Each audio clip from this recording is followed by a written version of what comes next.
Hello everyone. हाँ बच्चों, तो नीट का फाइनल रिवीजन आपका चल रहा था जिसमें आपका फर्स्ट चैप्टर कंप्लीट हो चुका था बेटा।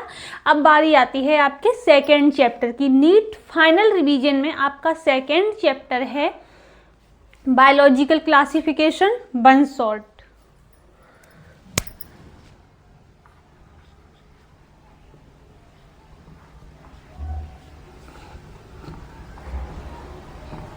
बायोलॉजिकल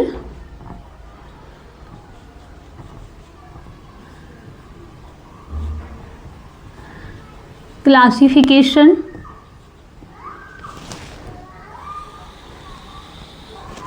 आपका चल रहा है अभी फाइनल रिवीजन।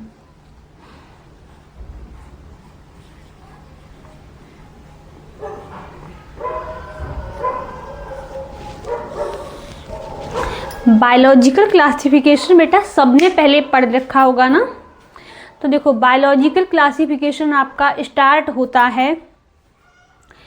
सबसे पहले इसमें बेटा क्या है, बायोलॉजिकल क्लासिफिकेशन, यानी क्लासिफिकेशन क्यों किया गया। क्लासिफिकेशन क्यों किया गया? क्योंकि बेटा ऑर्गेनिज्म को समझने, यानी बहुत डिफरेंट टाइप के ऑर्गेनिज्म है जिनको समझने में क्या हो, आसानी हो, है ना। चलो देखो, बायोलॉजिकल क्लासिफिकेशन सबसे पहले बेटा फर्स्ट साइंटिस्ट कौन से थे जिन्होंने क्या किया था, ऑर्गेनिज्म को क्लासिफाई किया था। तो सबसे फर्स्ट क्लासिफिकेशन किसका था?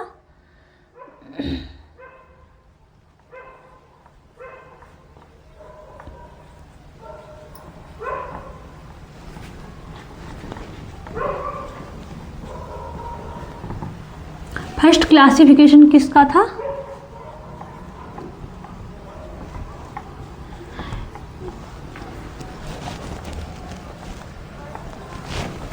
एरिस्टोटल का।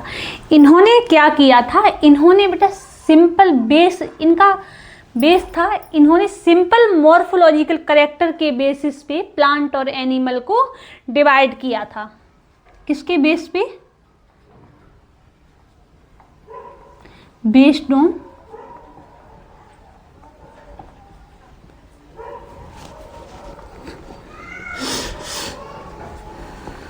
Morphological character.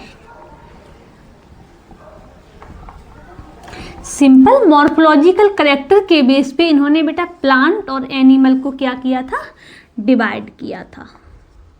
प्लांट्स और एनिमल। प्लांट को इन्होंने 3 पार्ट में डिवाइड किया था, herbs, shrubs and tree. Herb कौन से होते हैं बेटा? जो बिल्कुल छोटे होते हैं, जैसे rice plant, wheat plant, mint है आपका। और श्रब कौन से हुए? जिसमें बेटा इसमें वुड नहीं होती है, इसमें क्या है, पतली थिन वुडी स्ट्रक्चर होता है, नहीं थिन वुड होती है, जैसे रोज हो गया आपका, है ना, और तुलसी हो गई। और ट्री में बेटा आते हैं विशालकाय वृक्ष, जैसे आपका पीपल हो गया, मैंगो हो गया, और हो गया आपका बनियान ट्री।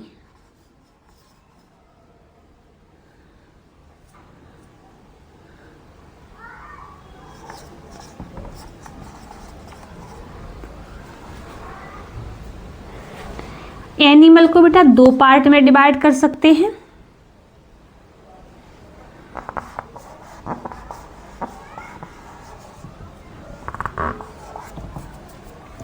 जिनके पास रेड ब्लड प्रेजेंट था, एनीमा और एनेनीमा।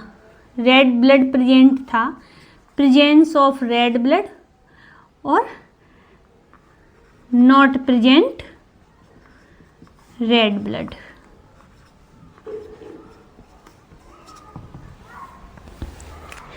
सबसे पहले साइंटिस्ट थे, यानी अर्लीस्ट क्लासिफिकेशन या फर्स्ट क्लासिफिकेशन दिया था आपका एरिस्टोटल ने। इन्होंने बेटा किसके बेस पे लिया था? सिंपल मॉर्फोलॉजिकल कैरेक्टर के बेस पे इन्होंने सिर्फ मॉर्फोलॉजी देखी थी, यानी कि बाहरी ढांचा, बाहरी स्ट्रक्चर के बेस पे इन्होंने प्लांट और एनिमल को डिफाइन कर दिया था। प्लांट को इन्होंने 3 पार्ट में डिफाइन किया था और एनिमल को 2 पार्ट में, जिनके पास रेड ब्लड है, जिनके पास रेड ब्लड नहीं है। इतना समझ में आ गया? अब देखो, फर्स्ट आपके एरिस्टोटल हो गए। बेटा नोट करना है तो नोट कर लेना है ना, वैसे नोट्स आपके पास होंगे तो नोट अगर नहीं भी करोगे तो भी चलेगा, बाकी आप समझते रहना एक बार। इससे क्या है, आपके क्वेश्चन सॉल्व हो जाएंगे। मैं आपको एनसीईआरटी एक तरीके से रिवाइज करवा दे रही हूँ, है ना। देखो सेकेंड बेटा क्लासिफिकेशन किसका था? Second classification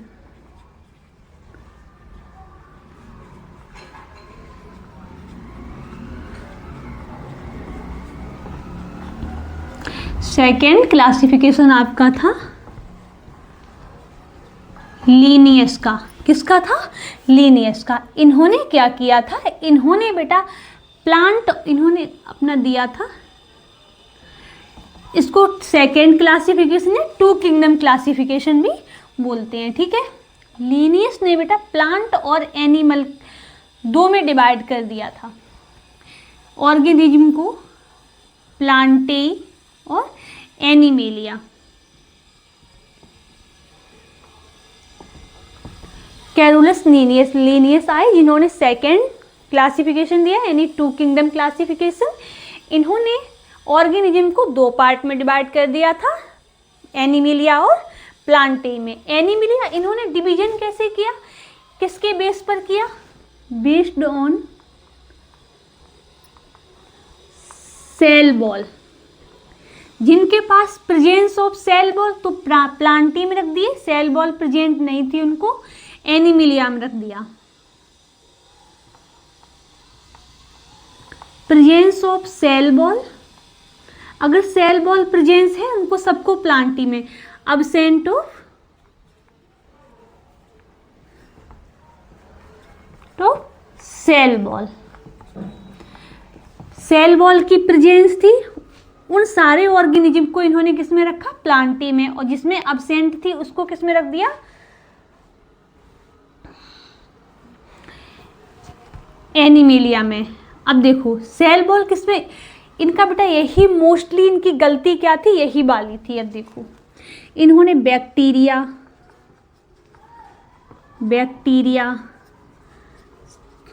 cyanobacteria, chlorella, chlamydomonas, fungi, moss, algae, bryophyta, pteridophyta, gymnosperm, angiosperm, इन सबको किस में रख दिया था? प्लांटेई में रख दिया था, ठीक है। और एनिमेलिया में किसको रखा? जिसमें सेल वॉल नहीं थी।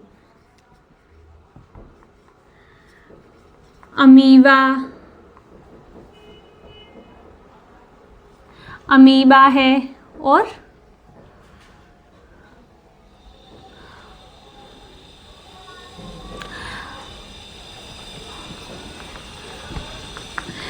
पैरामीशियम।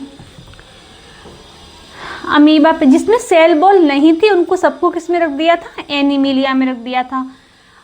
आप ले सकते हो मंकी और ह्यूमन, ठीक है, सारे यानी किस में रख दिए इन्होंने। अब सिंपली इसका मतलब है इन्होंने किया था क्लासिफिकेशन सेल वॉल के बेस पे। अब जिसमें सेल वॉल प्रेजेंट नहीं थी उन सबको इन्होंने एनिमेलिया में रख दिया, प्रेजेंट थी उनको इन्होंने क्या किया? प्लांटेई में रख दिया, ठीक है। अब बेटा बेस्ड ऑन इनका जो क्लासिफिकेशन था किस पे बेस्ड था? सेल वॉल और mode of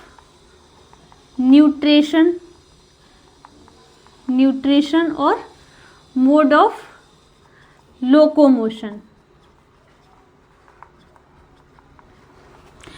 based on sale wall mode of nutrition और मोड ऑफ रिप्रोडक्शन।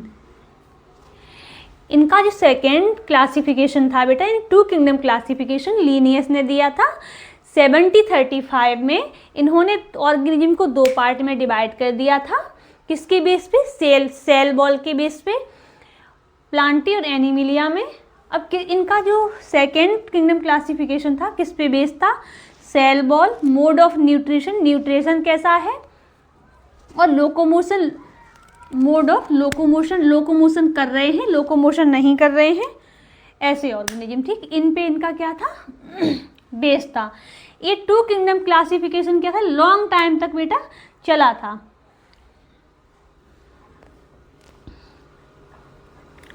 इनका ये क्लासिफिकेशन था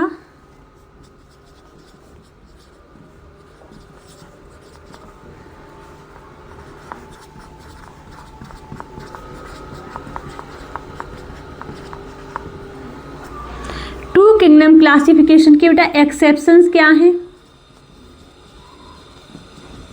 इसके एक्सेप्शंस हैं कि इन्होंने लीनियस ने बेटा unicellular organism, unicellular and multicellular और फोटोसिंथेटिक, नॉन फोटोसिंथेटिक,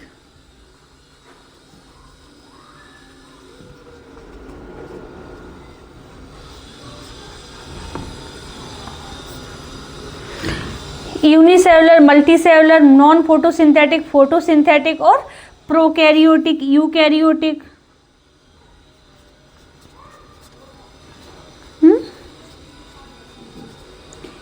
यूकैरियोटिक, इनको बेटा क्या नहीं कर पाए थे ये? इन सबको not distinguish.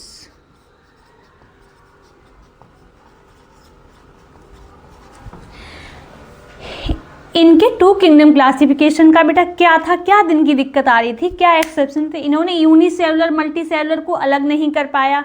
Photosynthetic green algae, non photosynthetic fungi, इनको डिस्टिंग्विश नहीं कर पाए थे। प्रोकैरियोटिक को यूकैरियोटिक को डिस्टिंग्विश नहीं कर पाए थे। अभी यहाँ बता दिया ना कि इन्होंने देखो बैक्टीरिया, बैक्टीरिया किस में आते हैं?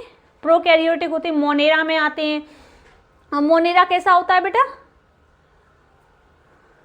प्रोकैरियोटिक, सभी बैक्टीरिया को रखा गया है, और इन्होंने किस में रख दिया? प्लांटी में रख दिया। तो ये डिस्टिंग्विश नहीं, ये इनके क्या थे? एक्सेप्शन थे। लेकिन क्या है बेटा? Two kingdom classification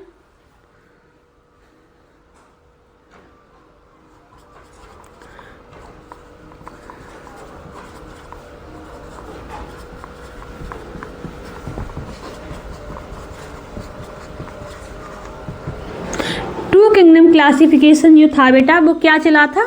long time तक चला था। बट ये लॉन्ग टाइम तक बेटा चला था, यानी लंबे समय तक चलता रहा था टू किंगडम क्लासिफिकेशन, इसको लोग मानते। लेकिन ये कैसा था? अधूरा था, इनएडिक्वेट। टू किंगडम क्लासिफिकेशन जो था बेटा लंबे समय तक चला था, लेकिन ये अधूरा था। क्यों? क्योंकि इसमें बेटा सारी चीज़ों को ये डिफाइन नहीं कर पाए थे। इन्होंने unicellular, multicellular, photosynthetic, non photosynthetic, prokaryotic, eukaryotic को डिफाइन ही नहीं कर पाया था, इसलिए ये अधूरा था। लेकिन लंबे समय तक ये चलता रहा था। अब देखो, अगर नोट करना हो तो नोट कर लेना है ना।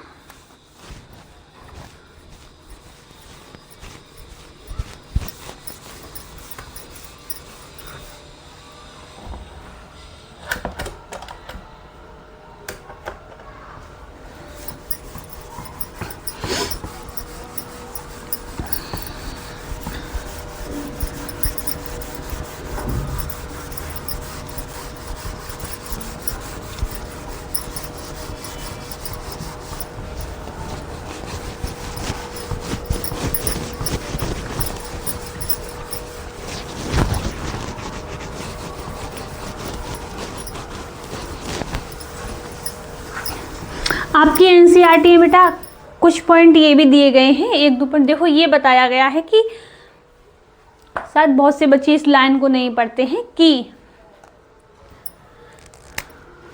Over the time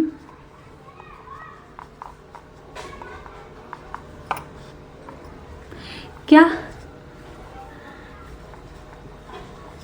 change in group and number of the organism but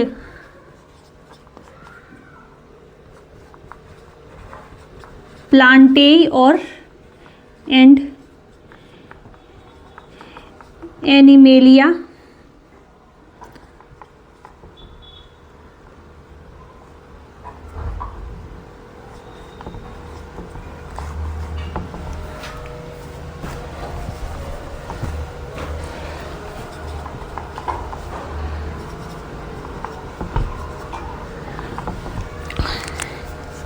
जैसे जैसे बेटा क्या था, first kingdom classification, second kingdom यानी 2 kingdom classification, third kingdom classification, fourth kingdom classification और 5 किंगडम क्लासिफिकेशन किया गया। जो ह्यूमन था उसकी अंडरस्टैंडिंग डेवलप हुई, उसने क्या किया, सेल, अभी सेल वॉल के बेस पे इन्होंने किया था। फिर थर्ड किंगडम क्लासिफिकेशन आया, प्रोटिस्टा आया, फिर फंजाई आया, मोनेरा, ये सब बेटा जैसे जैसे किंगडम में बेटा क्या हुआ था, ऑर्गेनिज्म को इधर इधर 2 किंगडम में रख दिया गया था, अभी प्लांटी में रख दिया गया था बैक्टीरिया को, उसके बाद 5 किंगडम में मोनेरा में रख देते हैं। तो क्या होता है, ग्रुप और ऑर्गेनिज्म तो चेंज हो रहे थे जैसे जैसे क्या था क्लासिफिकेशन बढ़ रहा था, लेकिन जो आपके प्लांटी और एनिमलिया यानी 2 किंगडम क्लासिफिकेशन था जिसमें प्लांटी और एनिमलिया लिए गए थे, ये क्या थे, कांस्टेंट थे। ये बेटा लाइन आपको याद रखनी है, एनसीईआरटी की लाइन है आपकी, है ना। टाइम के साथ आपके चेंज हो रहे थे ग्रुप और नंबर ऑर्गेनिज्म का, लेकिन प्लांटी और एनिमलिया क्या थे, कांस्टेंट थे। ठीक है,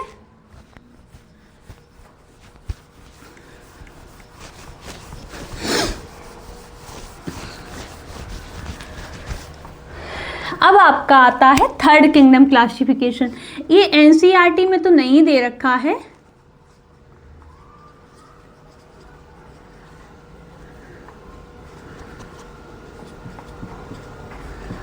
लेकिन PYQ में क्वेश्चन इसके आए हुए हैं, प्रीवियस ईयर में दे रखे हैं, इसलिए ये करवा दे रहे हैं, है ना।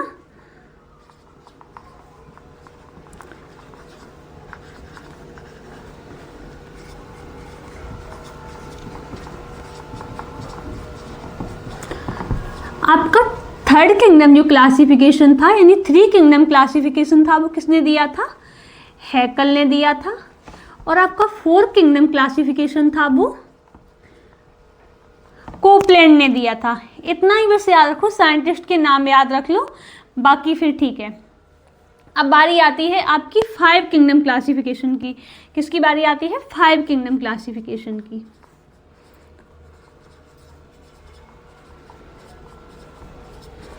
Five kingdom classification, 5 kingdom classification ये इंपॉर्टेंट है। RH व्हिटेकर ने दिया था, कब दिया था, 1969 में। इन्होंने बेटा किस पे बेस, इनके जो थे 5 क्राइटेरिया थे मेन, 5 किंगडम क्लासिफिकेशन के 5 क्राइटेरिया मेन थे। देखो कौन कौन से थे,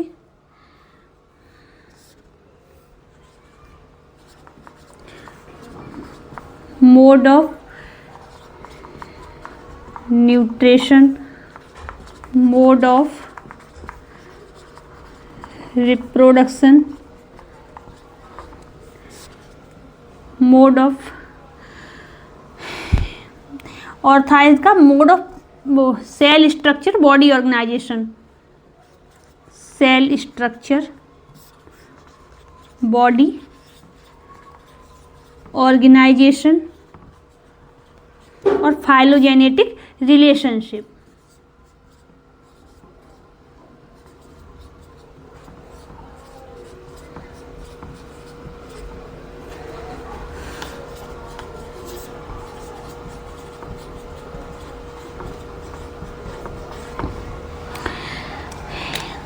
five kingdom classification based on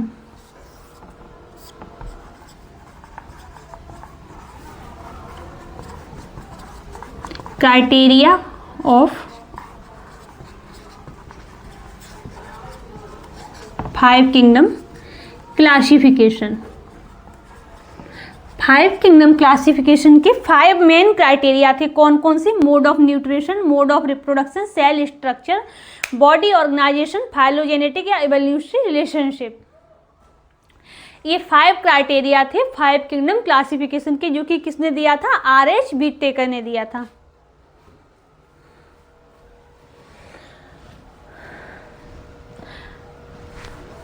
note कर लो बेटा।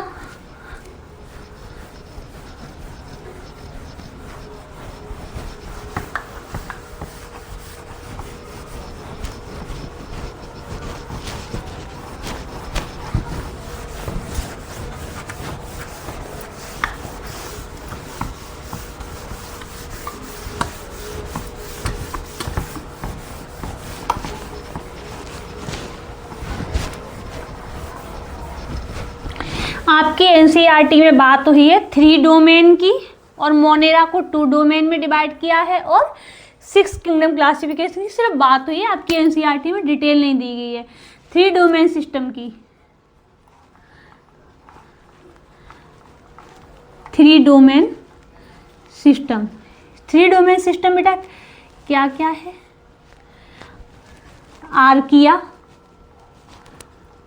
आर्किया, बैक्टीरिया और यूबैक्टीरिया।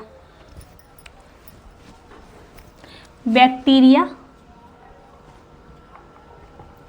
And eubacteria.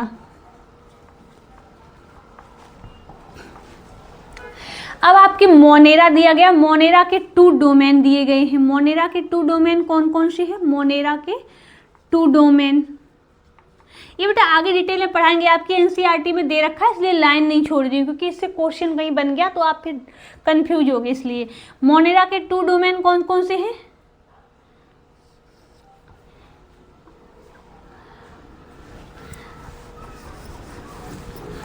बैक्टीरिया और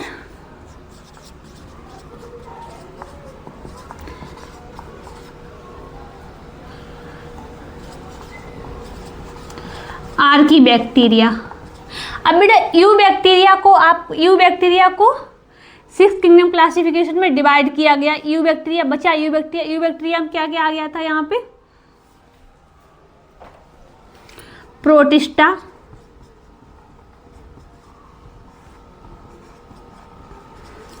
फंजाई, प्लांटेयोर, एनिमेलिया। आपकी एनसीईआरटी में 3rd डोमेन सिस्टम की बात की गई है। 3rd डोमेन सिस्टम बेटा क्या है? जिसमें आर्किया, बैक्टीरिया और यूबैक्टीरिया को रखा गया है। फिर आपके मोनेरा के 2 डोमेन की बात की गई है, तो 2 डोमेन और कोई नहीं, बैक्टीरिया और आर्की बैक्टीरिया में डिवाइड किया गया है मोनेरा, जो कि आगे भी आपको हम पढ़ाएंगे मोनेरा। यूबैक्टीरिया को बेटा 4 में डिवाइड किया गया, प्रोटिस्टा, फंजाई, प्लांटी, एनिमलिया, जिसको भी अभी आगे हम आपको पढ़ाएंगे। ठीक है, ये आपकी एनसीईआरटी में दिया गया था तो मैंने आपको समझा दिया।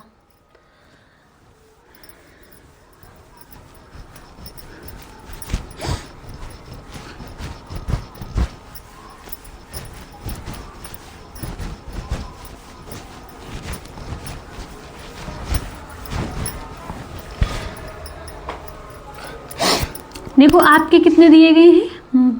5 किंगडम। Monera, protista,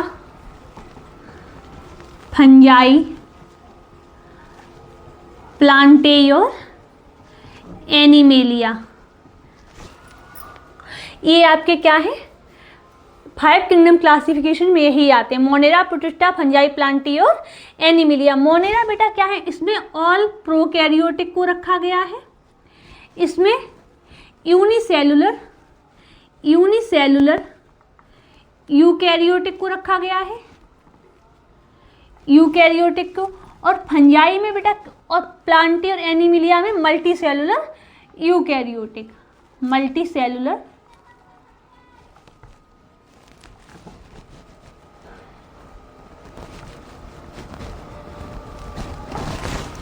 Monera, protista, fungi, Plantae, Animalia. Monera में सभी प्रोकैरियोटिक को रखा गया, प्रोटिस्टा में यूकैरियोटिक को unicellular eukaryotic, fungi Plantae Animalia में मल्टी सेलुलर यूकैरियोटिक को रखा गया है। अभी आगे बेटा हम इसको पढ़ाएंगे आपको।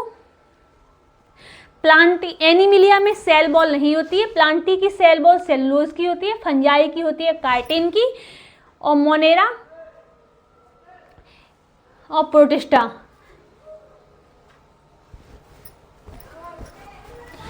इसमें क्या है, प्रोटिस्टा में कुछ में होती है कुछ में नहीं होती है, मोनेरा में पॉलीसैकेराइड, बाकी सब आगे डिटेल में आपको हम पढ़ा देंगे, ठीक है। अब देखो किंगडम मोनेरा, इतना आपको समझ में आ गया बेटा? चलिए इतना बताओ, फिर किंगडम स्टार्ट करते हैं। हमने आपको पढ़ाया है first kingdom classification, second kingdom classification, third kingdom classification, fourth kingdom और 5 किंगडम। फर्स्ट किंगडम एरिस्टोटल है, अरिस्टोटल साहब आते हैं, सबसे पहले आते हैं, अर्लीस्ट क्लासिफिकेशन दिया है अरिस्टोटल ने। अरिस्टोटल ने ऑर्गेनिज्म को 2 पार्ट में डिवाइड किया है। किसके बेस पे डिवाइड किया है? सिंपल मॉर्फोलॉजिकल कैरेक्टर के बेस पे।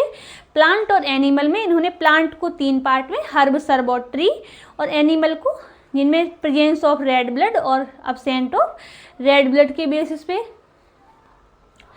अब बारी आती है आपकी 2 किंगडम क्लासिफिकेशन की, जो कि आपका लीनियस ने दिया था। लीनियस ने 35 में दिया था, लीनियस ने 2 किंगडम क्लासिफिकेशन। इन्होंने ऑर्गेनिज्म को 2 पार्ट में डिवाइड किया था, प्लांटी और एनिमिलिया में। किसके बेसिस पे? सेल बॉल के बेस पे। सेल बॉल जिनमें प्रेजेंट थी उनको प्लांटी में रख दिया, सेल बॉल जिनमें एब्सेंट थी उनको एनिमिलिया में रख दिया। ये क्या थे इनके, यही सबसे बड़ी इनकी गलती थी। ये क्या और डिस्टिंग्विश नहीं कर पाए थे किसको? यूनिसेलुलर मल्टी सेलुलर को, प्रोकैरियोटिक और यूकैरियोटिक को, फोटोसिंथेटिक और नॉन फोटोसिंथेटिक को। इनका जो क्लासिफिकेशन था वो किस पे बेस्ड था? Mode of nutrition, mode of locomotion और सेल बॉल पर बेस्ड था। थर्ड किंगडम क्लासिफिकेशन हैकल ने दिया था। 4 किंगडम क्लासिफिकेशन आपका कोपलैंड ने दिया था। 5 किंगडम क्लासिफिकेशन आपका RH व्हिटेकर ने 1969 में दिया था। 5 किंगडम क्लासिफिकेशन के आपके 5 क्राइटेरिया जो कि मेन है, इनसे क्वेश्चन भी बन जाता है। क्या क्या थे? Mode of nutrition, mode of reproduction और फाइलोजेनेटिक रिलेशनशिप, सेल स्ट्रक्चर और बॉडी का ऑर्गेनाइजेशन। अब आते हैं आपका किस पे? किंगडम मोनेरा पे। फर्स्ट किंगडम है आपका kingdom Monera. Kingdom Monera, kingdom Monera में रखा गया है ऑल प्रोकैरियोटिक को। देखो आपको बेटा क्वेश्चन सॉल्व करने की अप्रोच बताते हैं। ऑल प्रोकैरियोटिक को किस में रखा गया है? किंगडम मोनेरा में। ऑल प्रोकैरियोटिक में सभी बैक्टीरिया भी आती हैं। अब देखो बैक्टीरिया किस में आते हैं? किंगडम मोनेरा में। अभी जब हम आपको भी पढ़ा दे रहे हैं ना, आप कहोगे मैम क्वेश्चन हम आपको करवाएंगे। अगर आपको ऐसे क्वेश्चन करवाते हैं, बेटा व्हाइट बोर्ड है मेरे पास, अभी स्मार्ट बोर्ड नहीं है, अगर आप लोगों का सपोर्ट हुआ तो स्मार्ट बोर्ड भी होगा और आपके लिए बेटा फ्री में पूरी एजुकेशन भी होगी। आपसे कभी 1 रुपये नहीं लगेगा, ये मेरा प्रॉमिस है। अगर आप लोग का सपोर्ट रहा, कभी भी 1 रुपये आपसे फीस का नहीं लगेगा।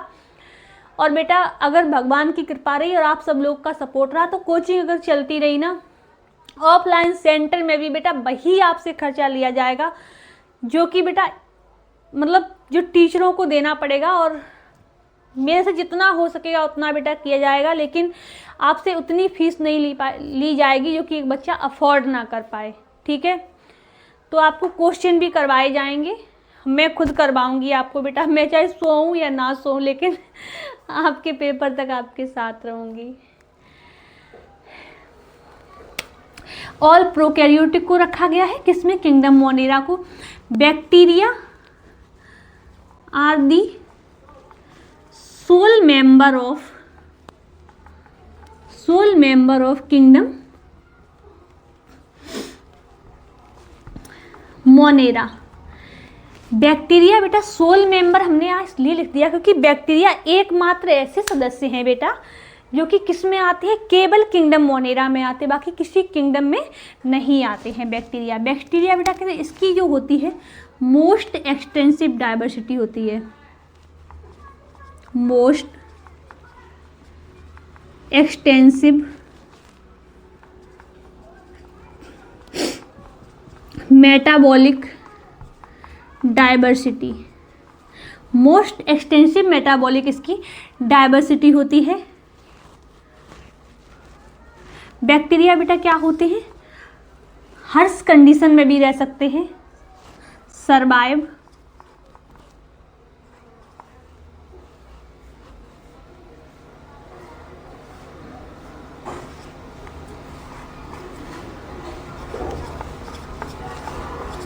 हर्ष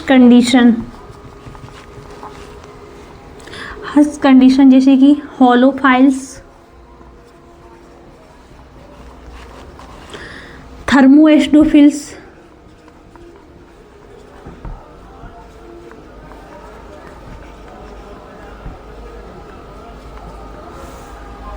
मीथेनोजन,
they also live in extreme habitat.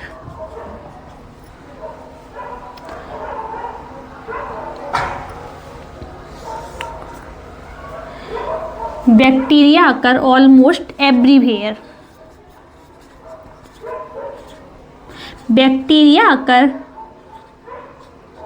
almost everywhere, such as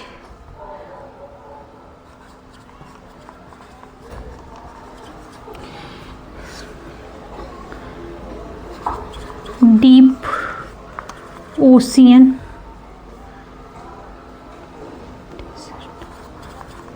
desert, no.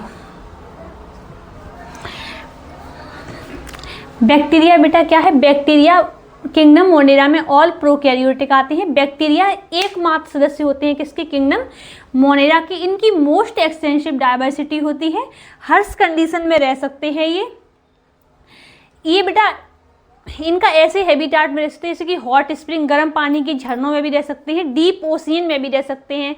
बेटा ऐसी जगह पे रह सकते हैं जहाँ पे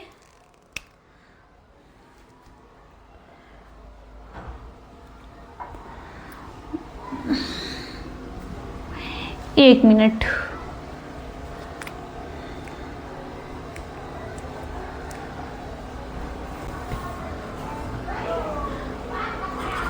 Where few organism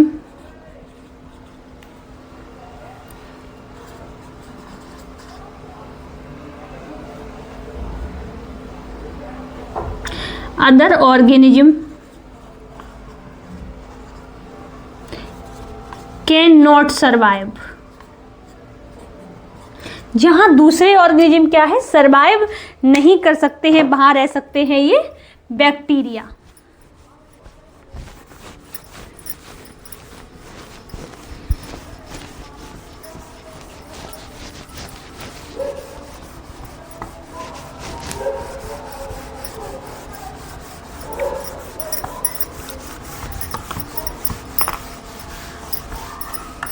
बैक्टीरिया को बेटा 4 क्लास में डिवाइड किया गया है। बैक्टीरिया को डिवाइड किया गया है किसमें, 4 क्लासेस में।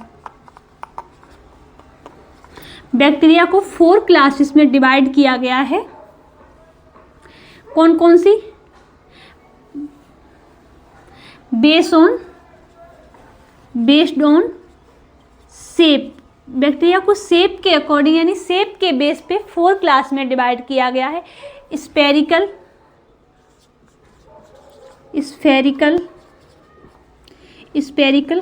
कोकस जिसको बोलते हैं, cocci,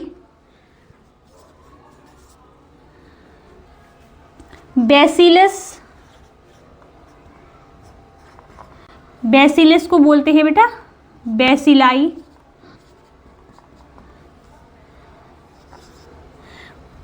comma shape, vibrio, spirilla, स्पाइरेलम।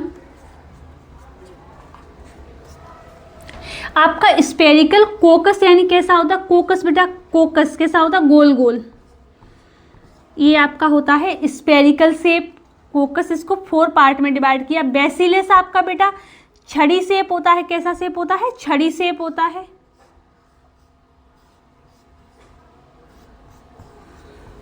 Comma shape vibrio, ये कॉमा की शेप की बैक्टीरिया आपकी होती है, कॉमा शेप की। स्पाइरेला बेटा फ्लैजिला टाइप होती, देखो ऐसी स्पाइरेला। तो बैक्टीरिया को बेटा उनकी शेप के बेस पर 4 क्लासेस में डिवाइड किया गया है। 4 क्लासेस में डिवाइड किया गया है उनकी शेप के बेस पे। स्पेरिकल, कोकस इनको कोकाई बोलते हैं, बैसिलस जिसको बैसिलम बोलते हैं, बैसिलाई बोलते हैं, कॉमा शेप जिसको विब्रियो बोलते हैं, स्पाइरेला जिसको स्पाइरेलम बोलते हैं। बैक्टीरिया को 4 क्लास में डिवाइड किया गया है उनकी शेप के बेस पर। बैक्टीरिया का बेटा स्ट्रक्चर कैसा होता है, बैक्टीरिया का स्ट्रक्चर होता है बेटा, बैक्टीरिया वेरी सिंपल होते हैं लेकिन इसका स्ट्रक्चर कैसा होता है, वेरी कॉम्प्लेक्स स्ट्रक्चर होता है। Bacteria structure very simple but behave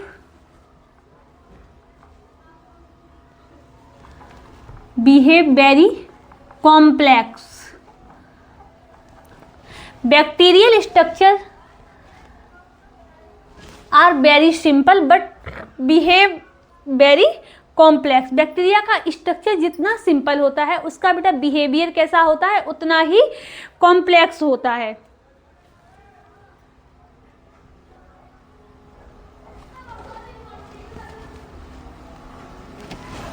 उसका बिहेवियर उतना ही कॉम्प्लेक्स होता है। बैक्टीरिया हर जगह मिल जाते हैं, मोस्ट एक्सटेंसिव इनकी डाइवर्सिटी होती है बेटा। ऐसी जगह भी मिल सकते हैं जहाँ पे अदर ऑर्गेनिज्म सर्वाइव नहीं कर सकते हैं। बैक्टीरिया हो सकते हैं, कैसे हो सकते हैं बेटा, ये अपना न्यूट्रिशन ले सकते हैं, ऑटोट्रॉपिक भी हो सकते हैं। बैक्टीरिया ऑटोट्रॉफिक भी हो सकते हैं, और फोटोसिंथेटिक ऑटोट्रॉफिक भी हो सकते हैं, photosynthetic autotrophic, photosynthetic autotrophic, chemosynthetic autotrophic,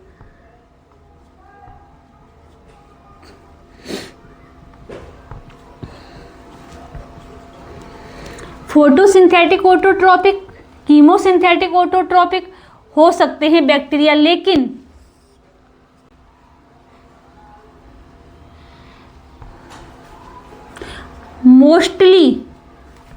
mostly bacteria कैसे होते हैं, हेट्रोट्रॉफिक।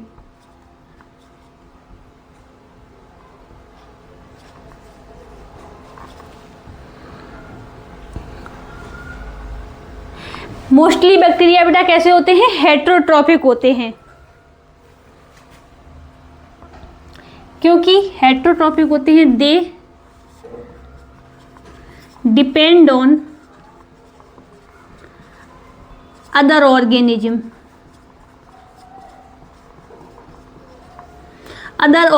और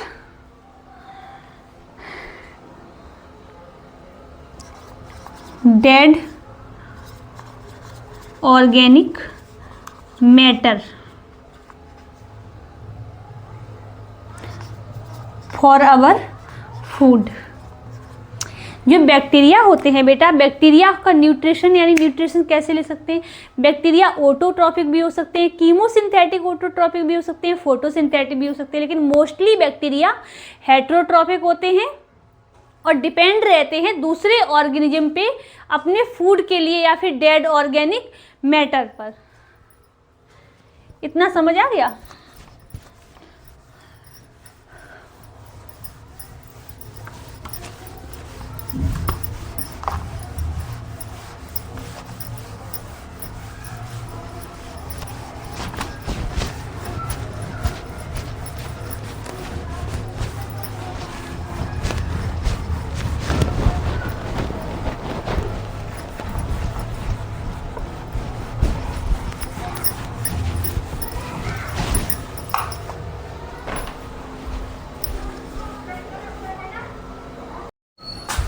हाँ, तो किंगडम मोनेरा बेटा आपका हो चुका था।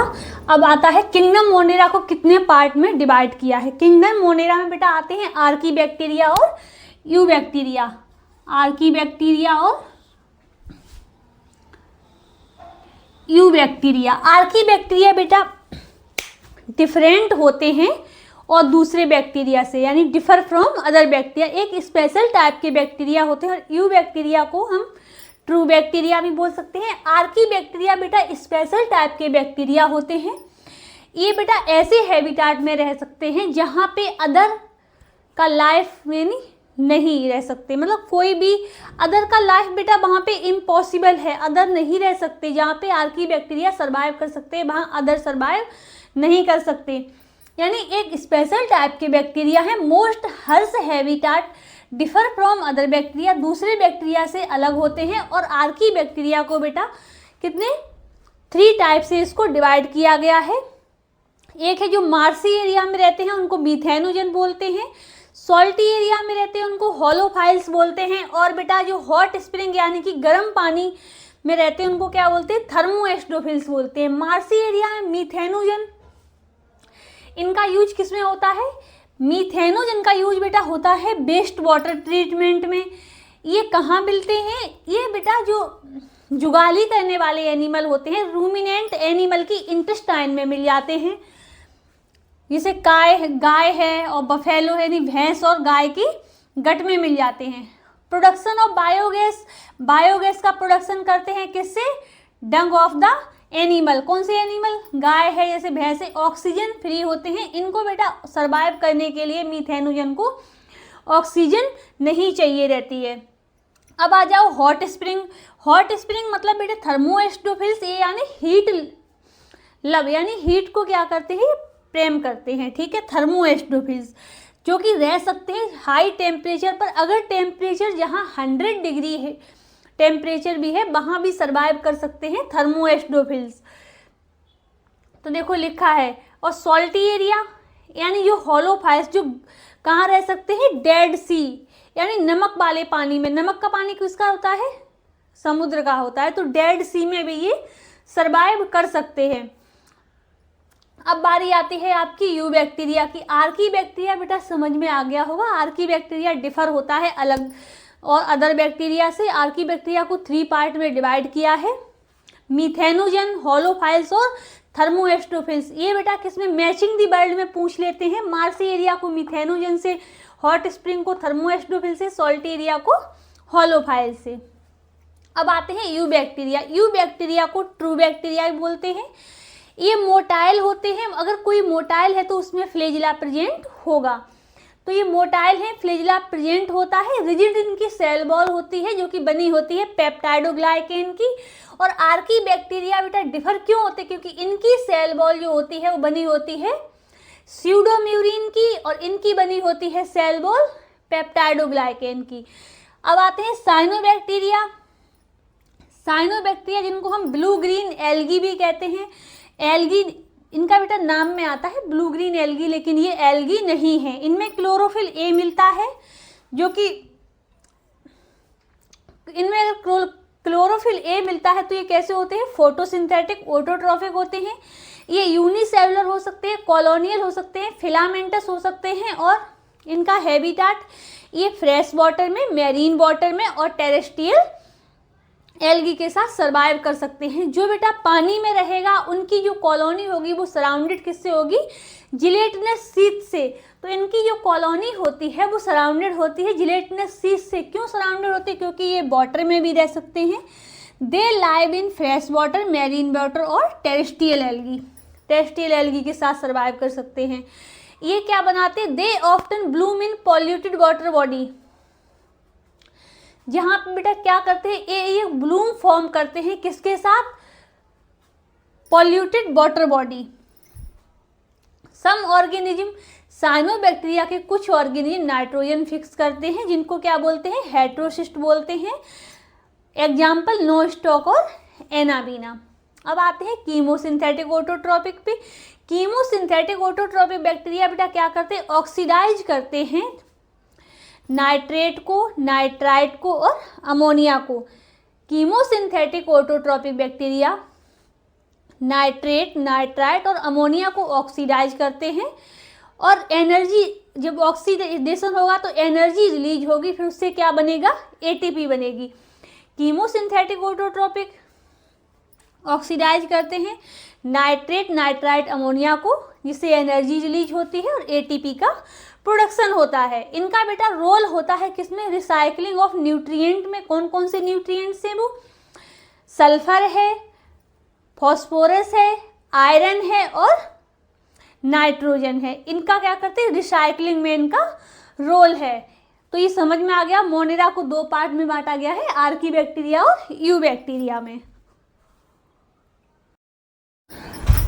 अब आता है आपका हेटरोट्रॉफिक बैक्टीरिया। तो हमने आपको बताया था कि मोस्टली बैक्टीरिया बेटा कैसे होते हैं, हेटरोट्रॉफिक होते हैं, जो कि दूसरों से अपना भोजन लेते हैं। बैक्टीरिया हालांकि autotrophic, photosynthetic, autotrophic, chemosynthetic, phototropic, लेकिन मोस्टली बैक्टीरिया आर हेटरोट्रॉपिक। तो मोस्टली बैक्टीरिया कैसे होते हैं, हेटरोट्रॉपिक होते हैं। और एक बेटा क्वेश्चन बन जाता है, देखो हेटरोट्रॉपिक बैक्टीरिया भी दिए गए हैं आपके में, कीमोसिंथेटिक ऑटोट्रॉपिक भी दिए गए हैं और आपके में फोटोसिंथेटिक ऑटोट्रॉपिक भी दिए गए हैं। तो significant role in human being में जो मिल्क से कर्ड बनाता है वो कौन सा बैक्टीरिया है, हेटरोट्रॉफिक है। प्रोडक्शन ऑफ एंटीबायोटिक कौन सा बैक्टीरिया है, हेटरोट्रॉपिक है। Some are pathogenic causing damage human being. Human being यानी ह्यूमन को डैमेज कौन करता है बेटा, ह्यूमन की चीज़ों को, यानी कि ह्यूमन की जो क्रॉप्स होती है, फसलें होती हैं, फॉर्म एनिमल होते हैं एंड पेट्स होते, पालतू जानवर होते हैं, इनमें बेटा जो रोग लग जाते हैं, डिजीज हो जाती है, वो किससे होती है, हेटरोट्रॉपिक बैक्टीरिया से। ये बताओ अच्छा, मोस्टली बैक्टीरिया कौन से हैं, हेटरोट्रॉपिक। तो मोस्टली बीमारियां किससे होंगी, हेटरोट्रॉपिक से होंगी। तो एंटीबायोटिक का प्रोडक्शन हेटरोट्रॉपिक बैक्टीरिया, मिल्क से कर्ड कौन बनाता है, हेटरोट्रॉपिक बैक्टीरिया। पैथोजन कौन होता है? Heterotrophic bacteria. Cholera, typhoid, tetanus, citrus canker are well known disease caused by different type of bacteria. वो कौन सी बैक्टीरिया है? हेटरोट्रॉफिक बैक्टीरिया है। अब बैक्टीरिया में बेटा रिप्रोडक्शन देखो, तो बैक्टीरिया में रिप्रोडक्शन मोस्टली कौन सा होता है? फिजन। बैक्टीरिया में मोस्टली रिप्रोडक्शन होगा फिजन, यानी मेनली रिप्रोडक्शन फिजन होता है इसमें। और अगर अनफेवरेबल कंडीशन है तो अनफेवरेबल कंडीशन में बैक्टीरिया में रिप्रोडक्शन किससे होगा? स्पोर फॉर्म हो जाएंगे। कौन फॉर्म हो जाएगा? स्पोर फॉर्म हो जाएंगे। अनफेवरेबल कंडीशन आते ही बैक्टीरिया में स्पोर फॉर्म हो जाते हैं। और अगर देखो सेक्सुअल रिप्रोडक्शन की बात आती है तो सेक्सुअल रिप्रोडक्शन भी बैक्टीरिया में होता है, लेकिन रेयर। सेक्सुअल रिप्रोडक्शन बैक्टीरिया में होता है लेकिन रेयर होता है। और कैसे होता है? एक बैक्टीरिया से दूसरे बैक्टीरिया में डीएनए का ट्रांसफर होता है, ऐसे होता है सेक्सुअल रिप्रोडक्शन। मेनली बैक्टीरिया में फिजन होता है। अगर अनफेवरेबल कंडीशन है तो स्पोर की फॉर्मेशन हो जाती है। और सेक्सुअल रिप्रोडक्शन रेयर होता है जिसमें एक बैक्टीरिया से दूसरी बैक्टीरिया में डीएनए का ट्रांसफर होता है। मोस्टली बैक्टीरिया आर हेटरोट्रॉफिक, जिसका रिप्रोडक्शन 3 टाइप से हो सकता है। मेनली फिजन, अनफेवरेबल कंडीशन में स्पोर फॉर्म करेंगे। सेक्सुअल रिप्रोडक्शन रेयर कंडीशन में होगा, एक बैक्टीरिया से दूसरे बैक्टीरिया में डीएनए का ट्रांसफर होगा। और हेटरोट्रॉफिक बैक्टीरिया जो कि ह्यूमन बीइंग पे बेटा इनका क्या होता है? पैथोजेनिक काज करते हैं। ये ह्यूमन बीइंग में किस पे? ह्यूमन कॉर्प्स से, और फॉर्म एनिमल पर, पेट्स पर। और टाइफाइड, टिटनेस, सिट्रस कैंकर ये वेल नोन डिजीज है। ये किसके द्वारा होती हैं? डिफरेंट टाइप के हेटरोट्रॉफिक बैक्टीरिया के द्वारा होती हैं। और आपका क्या बचता है? प्रोडक्शन ऑफ एंटीबायोटिक्स कौन करता है? Heterotrophic bacteria. अब हेटरोट्रॉफिक बैक्टीरिया बेटा खत्म आपका हो गया। अब बारी आती माइकोप्लाज्मा की। तो माइकोप्लाज्मा सबने पढ़ा होगा। माइकोप्लाज्मा बेटा क्या होता है? सेल वॉल इसमें अब्सेंट होती है। लैक ऑफ ऑक्सीजन, ऑक्सीजन नहीं होती है इसमें। ये पैथोजन हो सकता है एनिमल और प्लांट में। माइकोप्लाज्मा में सेल वॉल नहीं होती है, इसलिए इसमें बेटा क्या होता है? एंटीबायोटिक्स की बेटा क्या होता है? यानी पेनिसिलिन पर कोई असर नहीं करता है। ठीक है, तो पैथोजेनिक इन एनिमल, पेनिसिलिन इस पर कोई असर नहीं करेगा। पैथोजेनिक होता है ये एनिमल में भी और प्लांट में भी। सेल वॉल अब्सेंट होती है और ये ऑक्सीजन इसमें क्या होती है? विदाउट ऑक्सीजन के सर्वाइव कर सकते हैं, यानी ऑक्सीजन नहीं होती है। ठीक है, तो इतना समझ में आ गया। अब बेटा बारी आती है किसकी? किंगडम प्रोटिस्टा की।